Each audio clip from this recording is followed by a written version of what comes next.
Donald Trump will not cross the Florida state line to campaign with Herschel Walker during the final week of the Georgia Senate runoff election, after both camps decided the former president's appearance carried more political risks than rewards, campaign officials for the two Republicans said Monday. Instead of holding one of his signature campaign rallies, Trump is planning a call with supporters in the state and will continue sending online fundraising pleas for Walker, two people with knowledge of the planning said.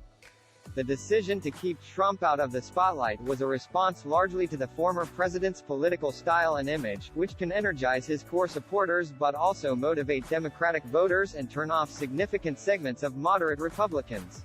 In Georgia, that political math has become a net deficit for Trump, who opened his 2024 presidential campaign 2 weeks ago. In 2020, he was the first Republican presidential candidate to lose the state in 28 years. Earlier this year, his hand-picked primary challengers to Governor Brian Kemp and Secretary of State Brad Raffensperger were both trounced. Trump also appeared to be a factor in the state's general election in November. Roughly 1 in 3 Georgia Republicans who voted said they were not supporters of Trump's Make America Great Again movement.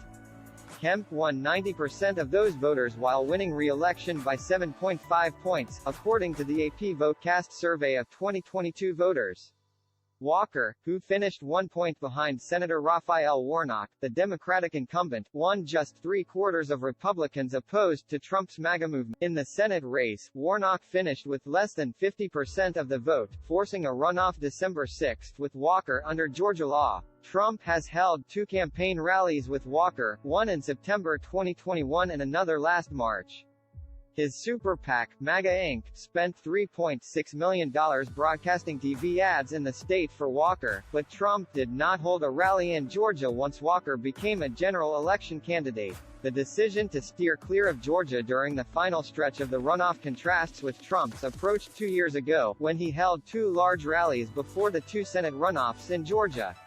Republicans lost both of those contests, and the Democrats took control of the chamber. This time, Democrats have already secured the Senate majority for another 2 years by defending all of their incumbents and flipping control of a seat in Pennsylvania, where Trump's preferred candidate, Dr. Mehmet Oz, lost to Lieutenant Governor John Fetterman, a Democrat. Republicans have been grappling with the former president's broader effect on the midterm elections, in which his endorsed candidates lost key races for House and Senate, as well as high-profile contests for governor and secretary of state in battleground states.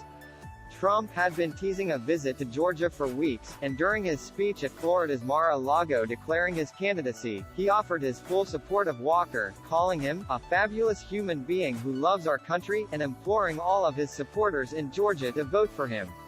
Days later, the Warnock campaign cut a 30-second advertisement that consisted entirely of footage of that portion of Trump's speech. Walker's campaign is in a crucial period as it enters the final week of Georgia's runoff window and only week of early voting.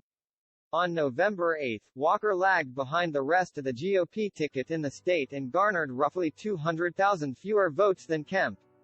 Several Republican figures, including Sens. Lindsey Graham of South Carolina and Ted Cruz of Texas alongside Republican National Committee Chair Ronna McDaniel, have made frequent trips to the Peach State to campaign for Walker. Kemp also appeared with Walker at one campaign stop in a metro Atlanta suburb and cut an advertisement for him running in Atlanta markets. Copyright 2022 The New York Times Company.